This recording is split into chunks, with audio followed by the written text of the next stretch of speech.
Hello दोस्तों, welcome to dive to learn. मैं लोकेश अग्रवाल आज आप लोगों को अकाउंट्स एंड ऑडिटिंग में शेयर कैपिटल का टॉपिक समझाने वाला हूँ। और आज का टॉपिक इतना इंटरेस्टिंग है। आज हम बेसिक्स की बातें करेंगे, कोई जर्नल एंट्रीज नहीं, कोई कैलकुलेशंस नहीं, केवल आज हम लोग वर्ड मीनिंग्स और क्या क्या होता है इस चैप्टर के अंदर उनकी बातें करेंगे।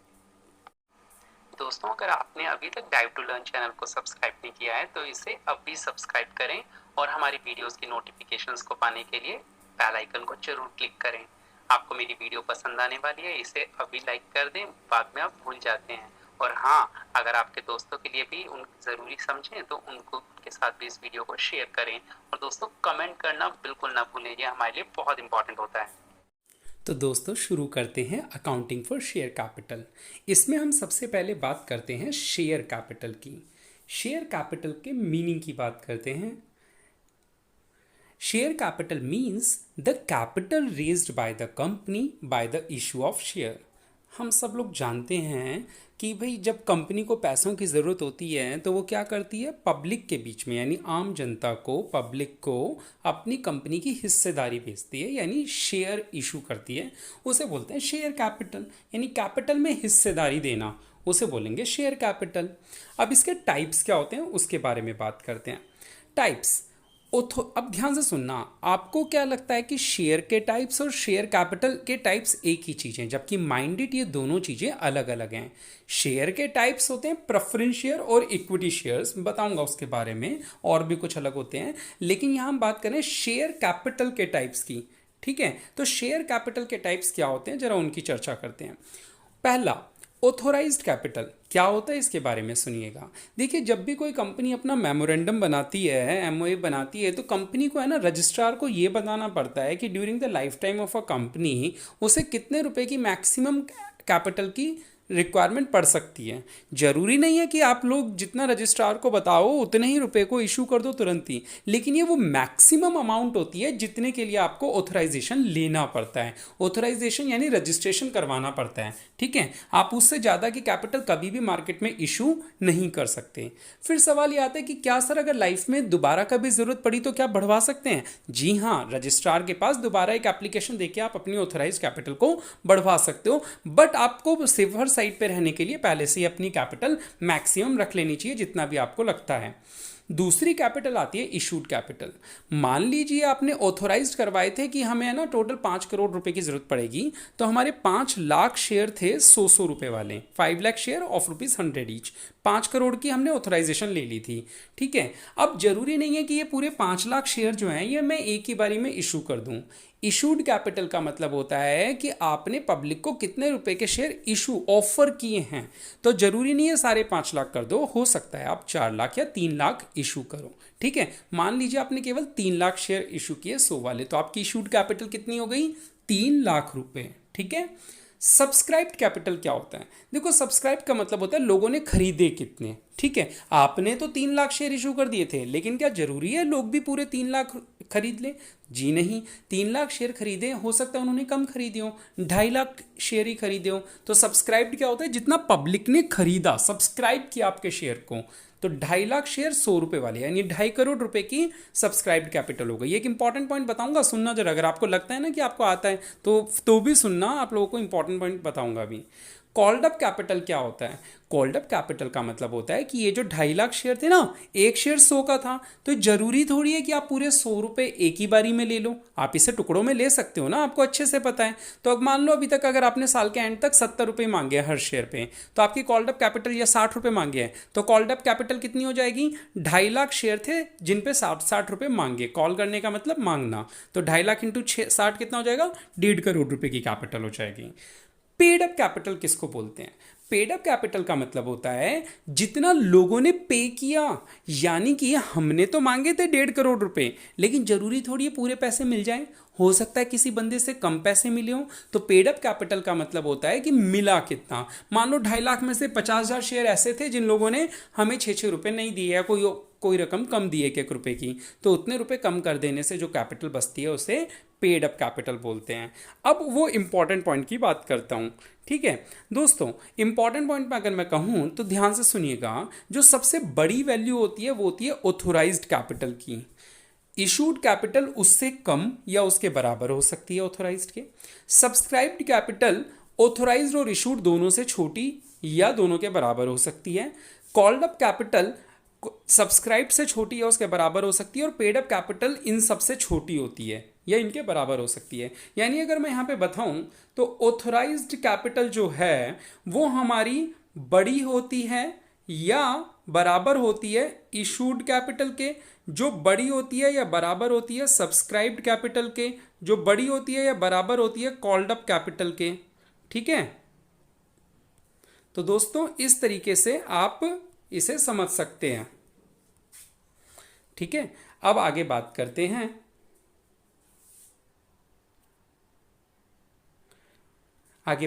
हैं। दूसरे टॉपिक पे चलते हैं, और अब हमारा टॉपिक है शेयर कैपिटल। अब हमने पढ़ लिया, चलिए टाइप्स ऑफ शेयर्स की बात करते हैं। टाइप्स ऑफ शेयर्स, ठीक है।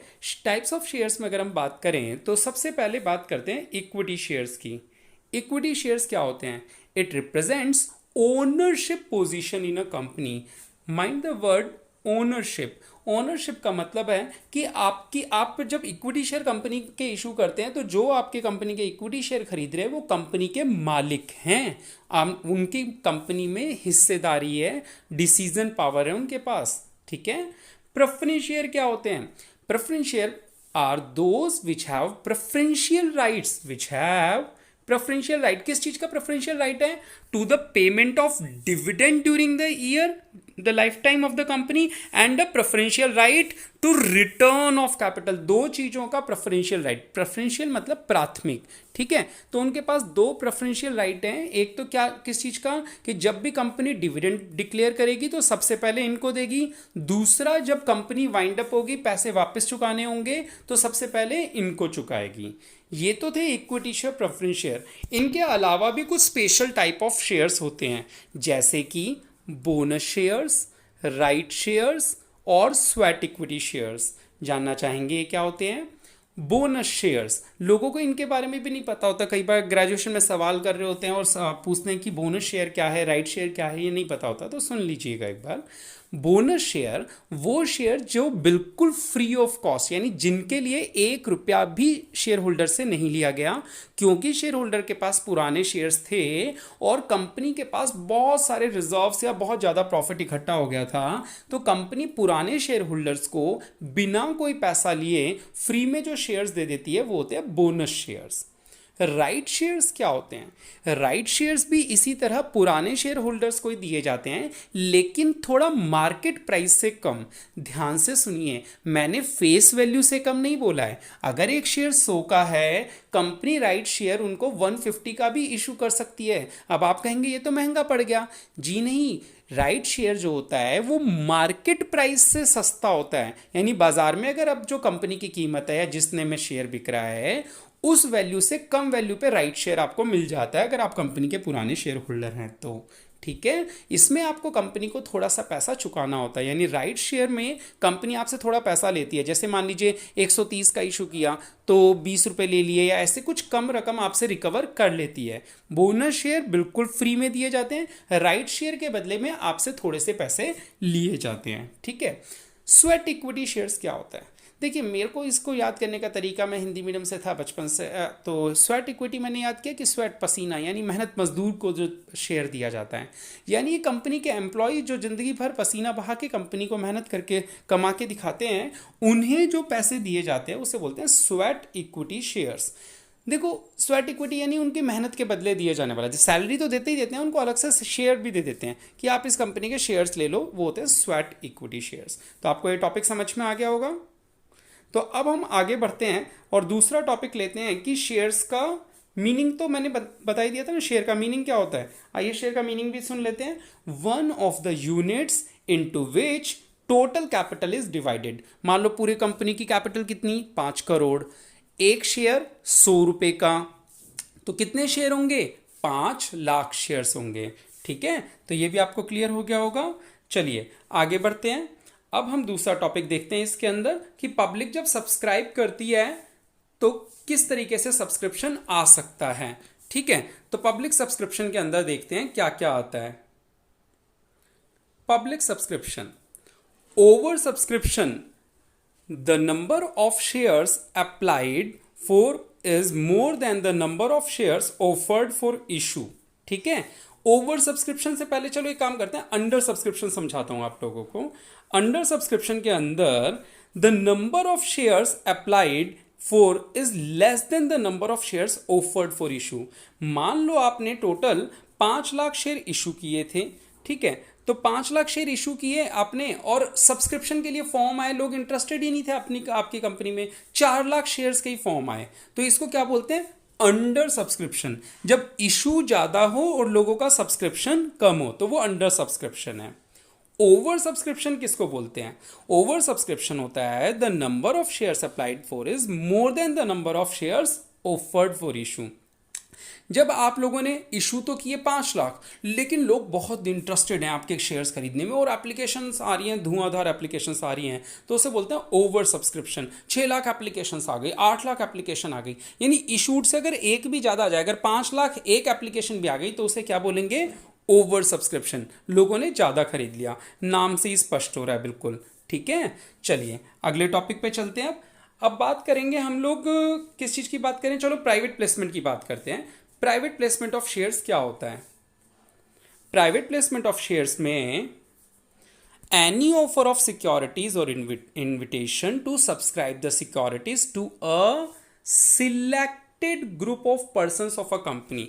देखो पब्लिक इशू क्या था? पब्लिक इशू के अंदर तो लोग, सामान्य जनता को सीधा शेयर मार्केट से ऑप्शन दिया जाता है कि आप हमारे शेयर खरीदें, है ना। लेकिन यहाँ पे क्या होता है, हम सिलेक्टेड ग्रुप ऑफ पर्संस को बोलते हैं। एक फलाना कंपनी को 2-4 कंपनी सिलेक्ट कर ली, उनको बोल दिया कि भाई अगर आप इन्वेस्ट करना चाहते हो तो बताओ, तो इसे क्या बोलेंगे? प्राइवेट प्लेसमेंट ऑफ शेयर्स बोलेंगे। समझ में आ गई होगी बात। दूसरा, एम्प्लॉय स्टॉक ऑप्शन प्लान, बहुत अच्छी चीज है ये। ईएसओपी, ईएसओपी का मतलब क्या होता है? Option granted by the company to its employees to subscribe the shares at a price that is less than the market price. ठीक है, होता क्या है, देखो हम एम्प्लॉयज को, है ना, अपने एम्प्लॉयज को जो काम कर रहे हैं, हम उन लोगों को बोलते हैं कि अगर आप चाहो, ऑप्शन है, देखो पहली बात नाम में ऑप्शन जुड़ा हुआ है, तो हम उन्हें ऑप्शन देते हैं कि अगर आप चाहो तो आपको मार्केट प्राइस से कम शेयर पे हम आपको पैसे दे देंगे। सैलरी तो आपको मिल ही रही है, अगर आप हमारे साथ 2 साल 3 साल जुड़े रहते हो, कंडीशन लगा देते हैं। होता क्या है आजकल, है ना, एम्प्लॉयज बॉडी जल्दी छोड़ छोड़ के चले जाते हैं, 6 महीने साल भर काम करते हैं, छोड़ के चले जाते हैं। हम चाहते हैं शेयर में, कंपनी में उनको रिटेन करना, संभाल के रखना है एम्प्लॉयज़ को, क्योंकि इतना काम सीख गए हैं तो बहुत अच्छा परफॉर्म कर सकते हैं वो लंबे समय तक रहें। तो उनको लंबे समय तक जोड़ने के लिए उनको बोलते हैं भाई तू 3 साल काम कर हमारे साथ, तो हम कंपनी के इतने शेयर तुझे दे देंगे जो मार्केट प्राइस से सस्ते में मिलेंगे। अब तेरी मर्जी हो तो ले लियो, नहीं हो तो कोई बात नहीं। देखो पैसे तो लेंगे, एम्प्लॉय स्टॉक ऑप्शन प्लान में भी शेयर के पैसे तो लेंगे, और पैसे फेस वैल्यू से ज़्यादा ही लेंगे, कम नहीं लेंगे वो भी हम, लेकिन मार्केट वैल्यू से कम वैल्यू लेंगे। आपको पता ना, एक तो फेस वैल्यू होती है, एक मार्केट वैल्यू। फेस वैल्यू 100 है, मार्केट वैल्यू हो सकता है 2000 चल रही हो। मार्केट वैल्यू से सस्ते में हम कंपनी उसको शेयर दे देगी, उसकी मर्जी हो तो वो खरीद सकता है, नहीं मर्जी हो तो वो मना भी कर सकता है। आगे क्या लिखा हुआ है, अब हम बात करते हैं, अगर पब्लिक को अगर हम इशू कर रहे हैं तो issue of shares for cash या issue of shares for consideration other than cash. तो 2 टॉपिक अगर हम पढ़ेंगे, एक तो फॉर कैश का, दूसरा अदर देन कैश का। चलो पहले फॉर कैश की बात करते हैं। वैनश, अब फॉर कैश अपन कैश के बदले इशू करें, यानी अपन ने कंपनी के शेयर दिए, बदले में क्या लिया, लोगों से पैसा लिया। ये सब आपको पता ही है कि एट पार का मतलब क्या होता है, फेस वैल्यू अगर 100 है, 100 में इशू कर दो, पार हो गया। प्रीमियम क्या होता है, 100 वाला शेयर अगर 120 में इशू कर दो, प्रीमियम पे इशू हो गया। 80 क्या एट डिस्काउंट क्या होता है, 100 वाला शेयर 80 पे इशू कर दो। लेकिन माइंड इट, अब आपको बता दूं, कंपनीज एक्ट में शेयर्स को डिस्काउंट पे इशू नहीं किया जा सकता। कंपनीज एक्ट 2013 के अकॉर्डिंगली शेयर्स को, फ्रेश शेयर्स को डिस्काउंट पे इशू करने पे रिस्ट्रिक्शन लगा दी गई है। ध्यान से सुनिए, डिबेंचर पे रिस्ट्रिक्शन नहीं लगाई है, ये रिस्ट्रिक्शन किस पे लगाई है, आपके इक्विटी शेयर्स को इशू करने पे लगाई है। ठीक है, चलिए ये तो बात रही फॉर शेयर्स की, फॉर कैश की। अगर हम अदर देन कैश की बात करें तो अदर देन कैश का मतलब है हम शेयर्स या तो प्रमोटर्स को इशू कर दें, ठीक है, या तो प्रमोटर्स को कर दें, या फिर हम क्या करें, कंपनी के वेंडर्स को दें। प्रमोटर कौन होते हैं, देखो कंपनी को जो प्रमोट करते हैं, कंपनी को प्रमोट का मतलब वो नहीं है जो आप सोच रहे हो ये बढ़ाना, वो प्रमोशन करने वाला नहीं। प्रमोटर का मतलब होता है कंपनी को इनकॉर्पोरेट करने वाला, ठीक है, जिसने कंपनी को इनकॉर्पोरेट किया था उसके बारे में होता है ठीक है। जैसे मान लो फेसबुक का कौन है, मार्क जुकरबर्ग है ना। तो इस तरीके से जो कंपनी के प्रमोटर है, जो कंपनी को बनाने वाले लोग थे, उनको मेहनत के बदले जो दिया जा सकता है, जैसे पैसा देते हैं उनको बदले में, उस तरीके से शेयर भी दिए जा सकते हैं। तो क्या एंट्री होगी इसकी? इनकॉर्पोरेशन का खर्चा है वो, तो incorporation expense debit to share capital. अच्छा, बात करते हैं वेंडर के टॉपिक की। वेंडर वाला टॉपिक क्या होता है आपको अच्छे से याद होगा। अपन मान लो किसी से मशीनरी खरीद के लाए, मान लो फलाना कंपनी से XYZ से, तो अपन क्या एंट्री करते हैं? मशीनरी डेबिट टू वेंडर, यानी मशीनरी डेबिट टू XYZ करते हैं। अब XYZ को अपन को पेमेंट करनी है, या मान लो अभी पेमेंट की तो बात बाद में आएगी। मान लो अगर पूरा का पूरा बिजनेस ही खरीद लिया, केवल मशीनरी नहीं लाए, अपन ने पूरा का पूरा उसका बिजनेस खरीद लिया। अपन ने कहा तू इस कुर्सी से उठ जा, आज के बाद मैं यहां पे बैठूंगा। तो जैसे ही आपने उसका पूरा बिजनेस खरीदा, तो न केवल आपके पास उसकी असेट्स आई, आप उसकी लाइबिलिटीज को भी ले आए। यानी असेट्स को करोगे डेबिट और लाइबिलिटीज को करोगे क्रेडिट। और वेंडर को करोगे क्रेडिट, यानी XYZ को क्रेडिट करोगे। कितनी रकम से? परचेज कंसिडरेशन वाली रकम से, यानी जितने में आपने खरीदा था ना, बिजनेस का सौदा जितने में किया है, उतनी रकम वेंडर के सामने लिखोगे। अब देखिए दो चीजें हैं, अगर डेबिट में कम पड़े तो गुडविल लिख दीजिए, क्रेडिट में कम पड़े तो कैपिटल रिजर्व। डेबिट में कम पड़ेगा तो क्या लिखेंगे? Goodwill debit. क्रेडिट में कम पड़ेगा तो कैपिटल रिजर्व लिख देना। बैलेंसिंग फिगर जिस भी तरफ आए वो वर्ड यूज कर सकते हैं, ठीक है। तो ये होता है वेंडर को जब शेयर इशू करते हैं। अच्छा, इसके बाद कोई एंट्री बनेगी तो क्या बनेगी? वेंडर डेबिट, क्योंकि हम उसको दे रहे हैं शेयर्स, तो रिसीवर है वो, debit the receiver, vendor debit to equity share capital. अब ये प्रीमियम पे देंगे तो टू सिक्योरिटी प्रीमियम भी आ सकता है, ठीक है। चलिए लास्ट 3 टॉपिक और कवर करते हैं इसके हम, ठीक है। और इसकी जर्नल एंट्रीज और उनकी कैलकुलेशन की वैल्यूज हम लोग नेक्स्ट वीडियो में कवर करेंगे। अभी ये थियोरेटिकल पार्ट हम कवर कर रहे हैं। तो अब हमारा बचा है इसमें calls in advance, calls in arrear और फॉरफीचर ऑफ शेयर। चलिए कॉल्स इन एरियर क्या होता है पहले इसकी चलो एडवांस पढ़ लेते हैं पहले। Calls in advance, money paid by some allottees for calls not yet due. देखिए क्या मीनिंग हुआ भाई, पता है अपना कोई शेयर होल्डर था, उसको है ना फॉरेन जाना था, कहीं विदेश घूमने जाना था, ठीक है। उसको लगा यार मेरे को आने में लग जाएगा टाइम, कंपनी जब पैसे मांगेगी तब मैं भारत में हूँगा नहीं, तो पैसे कैसे दूंगा। तो वो क्या किया, जाने से पहले ही हमको पैसे दे गया। हमें कहा कि सर आप फाइनल कॉल मंगवाओगे या सेकंड कॉल मंगवाओगे, वो पता नहीं आप कब मंगवाओगे, मैं जा रहा हूँ फॉरेन, मैं मिस नहीं करना चाहता पैसा, तो आप एक काम करो आज ही लेके रख लो। अब हमने तो अभी तक पैसे मांगे ही नहीं थे, उसने पहले ही दे दिए, तो ये हमारे लिए क्या हो गई? Calls in advance. अच्छा, कॉल्स इन एडवांस असेट होती है लाइबिलिटी? बताइए। कॉल्स इन एडवांस लाइबिलिटी होती है। कौन से हेड में आती है ये लाइबिलिटी? ये लाइबिलिटी आती है अदर करंट लाइबिलिटीज में, ठीक है, अदर करंट लाइबिलिटीज में आती है कॉल्स इन एडवांस। अब बात करते हैं कॉल्स इन एरियर की। कॉल्स इन एरियर क्या होता है? देखिए, portion of called up capital which is not paid by share holder with in a specified time. भाई हमने है ना शेयर कैपिटल मंगवाई, और ये हो गया कोरोना की वजह से लॉकडाउन। अब लोग पैसा देना चाह रहे थे, चेक कैसे जमा कराएं, घर से निकलने ही नहीं दे रहे हैं, ठीक है। तो अब क्या हुआ, हमने तो पैसे मांग लिए, लेकिन जितना 30 दिन का टाइम दिया था उन लोगों ने पैसा जमा कराया नहीं, 2 महीने का लॉकडाउन खिंच गया। तो अब क्या हुआ, उनके पैसे हो गए कॉल्स इन एरियर, बकाया राशि। Portion of called up capital which is not paid by the share holder with in a specified time, ठीक है। वो पैसे नहीं दे पाया तो उसे क्या बोलते हैं? Calls in arrear. ये हमारे लिए असेट होती है लाइबिलिटी। देखिए होती तो असेट है, लेकिन जब इसकी प्रेजेंटेशन करते हैं बैलेंस शीट में, तो ये कहाँ जाती है? ये जाती है शेयर होल्डर्स फंड में। जब हम share capital but not fully paid लिखते हैं, subscribe but not fully paid, उसमें से कॉल्स इन एरियर को माइनस कर देते हैं, ठीक है। इसकी अलग से कोई ग्रुपिंग नहीं होती है। Last topic, forfeiture of shares. Forfeiture of shares के अंदर क्या है? Forfeiture of share means cancelling the share for non payment of cost due. देखिए होता क्या है इसमें, हम लोग है ना कई बार वो जो बंदा डिफॉल्टर था ना, जो जिसके कॉल्स इन एरियर थे, उसको फ़ोन कर रहे हैं, भैया पैसा दे जा, लॉकडाउन खुल गया, अब तो दे जा, अब तो दे जा, लेटर भेज दिया, फ़ोन कर दिया, नोटिस भेज दिया, सारे काम कर लिए, अगला पैसे नहीं दे के जा रहा। अब अपन क्या करें, अब अपन कहते हैं अब अपन उसके शेयर फॉरफीट करते हैं, यानी उसके शेयर जब्त कर लेते हैं। तो हम क्या करेंगे, उसको एक लेटर लिख के भेजेंगे, बोलेंगे भैया तेरे को बहुत सारी विनती विनती कर ली, तेरे से विनती कर ली, मन्नत कर ली तेरे से, तूने पैसे नहीं दिए, तो अब एक काम कर, तेरे घर पे जो शेयर का कागज रखा है ना, उसका हवाई जहाज बना के उड़ा। अब वो कागज हमने जब्त कर लिया, यानी तेरे घर पे जो शेयर का कागज है वो वेस्ट है, अब वो तेरे नाम पे नहीं रहा, हमने उसे जब्त कर लिया है। तो तू अब उस कागज को हवाई जहाज बना के उड़ा या पानी का जहाज बना के बारिश में घुमा, ठीक है। तो शेयर फोरफीट करना यानी कि शेयर को जब्त कर लेना होता है। अच्छा, इससे हमें फायदा होता है या नुकसान होता है? ऑब्वियसली इससे हमें फायदा होता है। क्यों? क्योंकि देखो, अगर किसी ने हमें शेयर अप्लाई किए होंगे तो उसने 100 रुपये में से कुछ 20-30 एप्लीकेशन अलॉटमेंट पे कुछ रुपया तो दिया ही होगा ना। तो जितना भी रुपया हमें उससे अभी तक मिला होगा वो पैसा अब हमारा हो गया, अब हम उसको वापस नहीं लौटाएंगे, ठीक है। वो पैसे हमारे पास उसके जब्त हो गए। इसीलिए फॉरफीचर की एंट्री में शेयर फॉरफीचर को क्रेडिट किया जाता है। तो दोस्तों, यहाँ पे हमने कवर किया है हमारा काफ़ी टॉपिक जो इसके कॉन्सेप्ट से रिलेटेड था। इसकी जर्नल एंट्रीज और इसकी अमाउंट को लेके बाकी चीज़ें भी हम कवर करेंगे, ठीक है। तो आप लोगों को समझ में आया होगा। आप चाहें तो कोई दिक्कत आ रही हो तो कमेंट सेक्शन में ज़रूर बताएं, मैं आप लोगों की सारी क्वायरीज़ को सॉर्ट आउट करने की कोशिश करूँगा। तो मिलते हैं नेक्स्ट वीडियो में, तब तक के लिए शुक्रिया, थैंक यू, जय हिंद।